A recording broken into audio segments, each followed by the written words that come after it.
3.1절 여행과 유산균. 이번 주는 회사에서 제품 시연회 준비로 많이 바빴습니다. 그래도 어떻게 마무리가 되었습니다. 내일부터는 3.1절이어서 3일간 연휴입니다.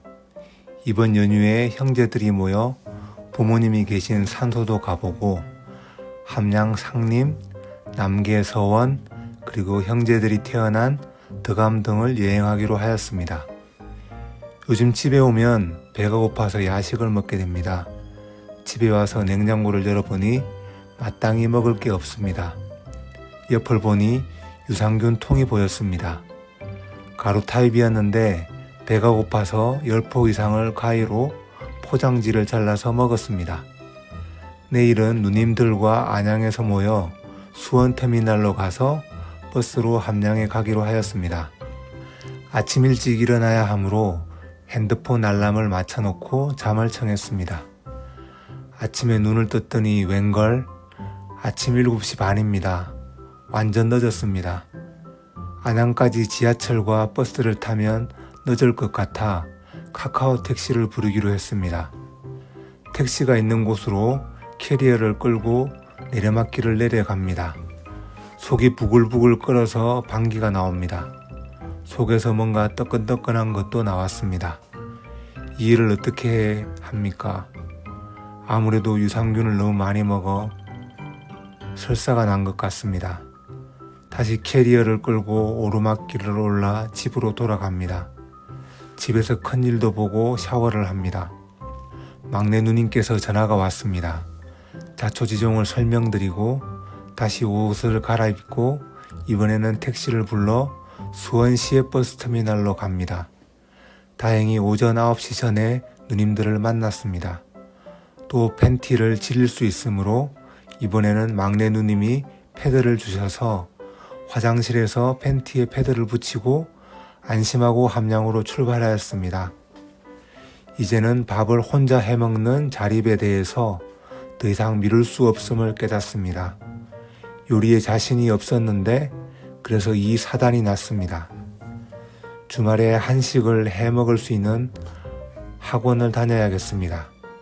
청소는 애들 엄마에게 맡겼고 이제는 요리만 제가 스트레스 안 받고 해먹을 수 있다면, 그리고 회사 일도 시간이 지남에 따라 익숙해진다면 어느 정도 정신적, 정서적, 육체적, 영적 자립이 이루어질 것 같습니다. 이런 자립이 지속되어야 이웃을 섬기고 사랑할 준비가 되는 것 같습니다. 이제 자립할 날도 멀지 않은 것 같습니다. 앞으로 주님께서 어떻게 저를 사용하실지 기대가 됩니다. 다음에는 3.1절 휴일 2탄을 이야기해 보겠습니다. 끝까지 읽어주셔서 감사합니다. 온유드림. 3.1절 여행 2. 3월 1일 우여곡절 끝에 셋째 누님 그리고 막내 누님과 함께 함양으로 향하는 버스를 탔습니다. 하지만 저는 배탈이 나서 아무것도 먹지 못한 채 여행을 시작했습니다. 함양에 도착하여 둘째 누님과 넷째 형님과 합류해 아버지 어머니의 산소를 찾았습니다. 함께 추모 예배를 드리며 우리도 머지않아 부모님이 가신 길을 따라가겠지만 그 전에 사랑과 용서의 삶을 살겠노라 다짐하며 형님의 인도로 제가 기도를 드렸습니다. 예배를 마친 후 우리는 함양 수정에 위치한 남계 서원 옆 남계 스테이 숙소로 향했습니다. 그곳은 뒤편에 소나무 숲이 있고 한옥으로 지어진 숙소 3동이 있었으며 실내도 한옥 분위기에 맞춰 꾸며져 있었습니다. 외풍도 없고 온돌이라 따뜻한 공간이었습니다.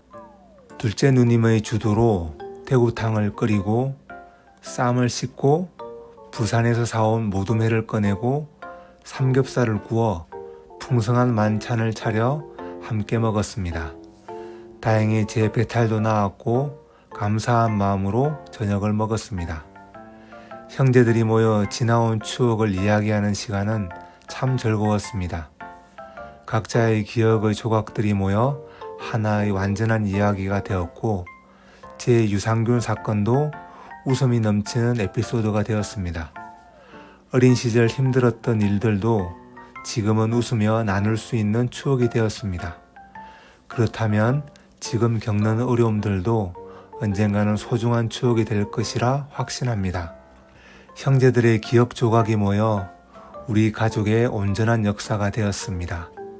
그 시절 고생하신 부모님, 함께 고생했던 형님들 덕분에 저는 행복한 시간을 보낼 수 있었습니다. 이제는 제가 노력한 덕분에 저희 아이들과 이웃들이 행복할 차례입니다. 우리 형님, 누님들 많이 사랑하고 정말 고생 많으셨습니다.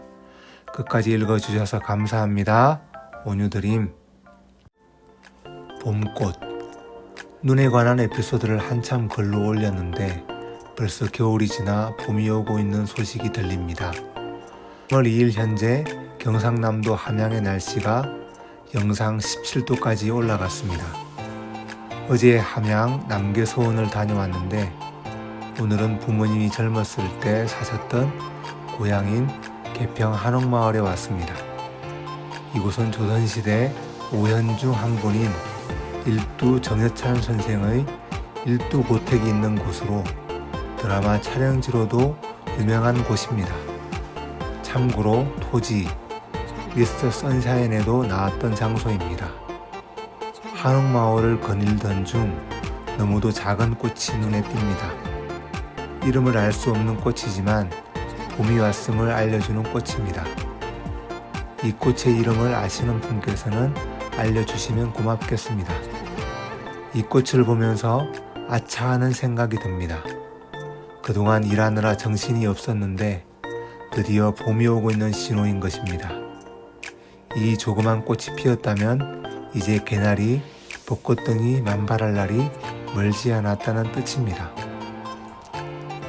아주 작은 신호를 통해 앞으로 펼쳐질 굉장한 일들을 바라보는 것은 참 즐거운 일입니다.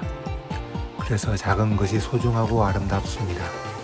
그 작지만 소중한 것을 알아보는 눈을 가진 사람이 아름답습니다. 너무도 사소하지만 여러분에게 작은 변화가 생겼다면, 또한 환경에 작은 변화가 생겼다면 그 변화가 봄이 오는 신호탄일지 모릅니다.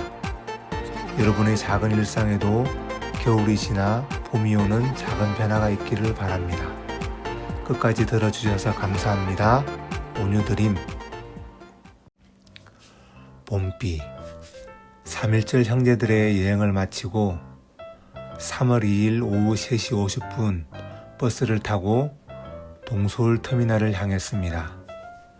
해는 지고 어두운데 봄비가 주룩주룩 내리고 있습니다. 7시 반 동서울 버스터미널에 내려 강변 지하철역으로 가려는데 함양에서 우산을 두고 와서 비를 맞으며 지하철을 향했습니다. 오늘은 바람까지 심하게 불었습니다. 함양에서의 따뜻한 날씨로 인해 즐겁게 보내고 집으로 오는데 비가 와서 참 감사하다는 생각을 해봅니다. 저는 항상 계절이 변할 때마다 오는 비에 대해 신기하게 생각합니다. 어떻게 계절이 변할 때마다 비가 오는지 모르겠습니다. 이 비가 내린 후에는 봄 냄새가 더 흥건하게 나겠지요? 봄은 제가 참 좋아하는 계절인데 바로 벚꽃이 피는 계절이기 때문입니다. 생각해보면 겨울이 있기에 봄이 더 빛나는 것 같습니다. 마치 힘들게 일하기 때문에 휴일이 더 값진 것과 같다는 생각을 해봅니다. 비 오는 걸 저도 그리 반기는 편은 아니지만 계절이 바뀌는 때 오는 이 비, 특히 봄비는 마음을 설레게 합니다. 이 계절의 변화를 맞이해 그동안 움츠렸던 가슴을 활짝 열고 봄을 맞이할 준비를 해봅니다. 여러분의 일상에서도 봄비로 인해 겨우내 움츠렸던 가슴을 활짝 펴고 봄을 맞을 준비를 하시면 좋겠습니다. 움츠렸던 겨울의 일상도 막을 내리고 봄내음 가득한 삶을 사시면 좋겠습니다. 바로 오늘 봄비가 내리는 때부터 시작되면 좋겠습니다. 끝까지 들어주셔서 감사합니다. 온유드림.